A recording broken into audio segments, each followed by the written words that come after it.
Acute otitis media. Acute otitis media is an acute infection of the middle ear, usually lasting less than 6 weeks.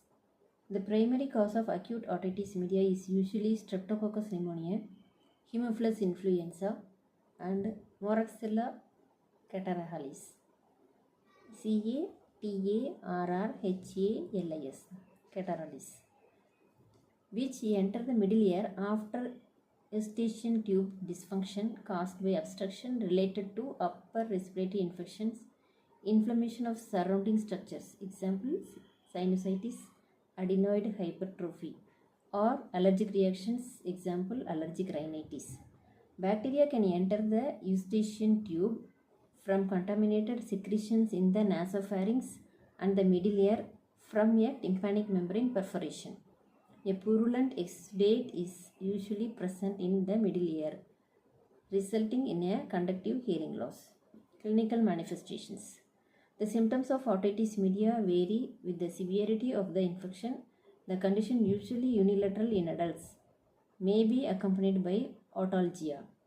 The pain is relieved after spontaneous perforation or therapeutic incision of the tympanic membrane.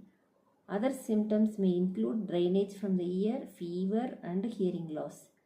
On otoscopic examination, the external auditory canal appears normal. The patient reports no pain with the movement of the auricle. The tympanic membrane is erythematous and often bulging.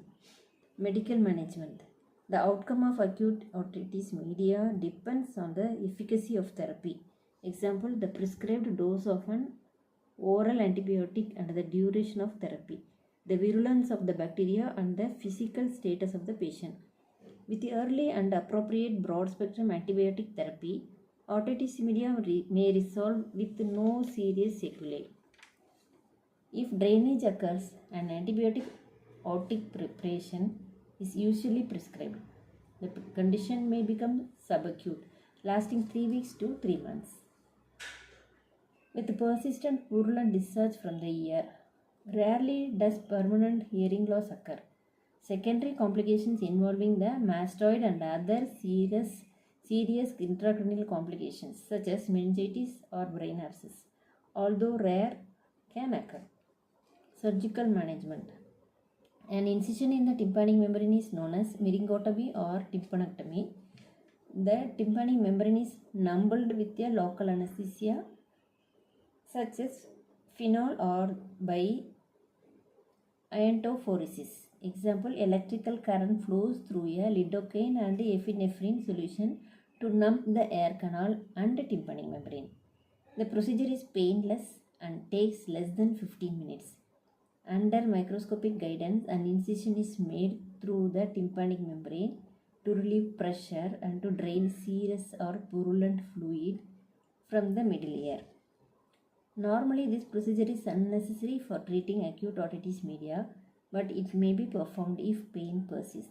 Myringotomy also allows the drainage to be analyzed by culture and sensitivity testing so that the infecting organism can be identified and appropriate antibiotic therapy prescribed.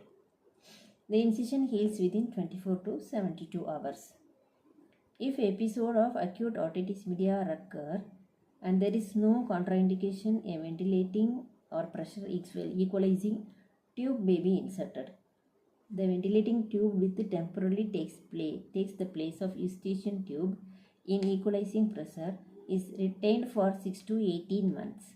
The ventilating tube is then extruded with the normal skin migration of the tympanic membrane, with a hole healing in nearly every case. Ventilating tubes are more commonly used to treat recurrent episodes of acute otitis media in children than in adults. Thank you.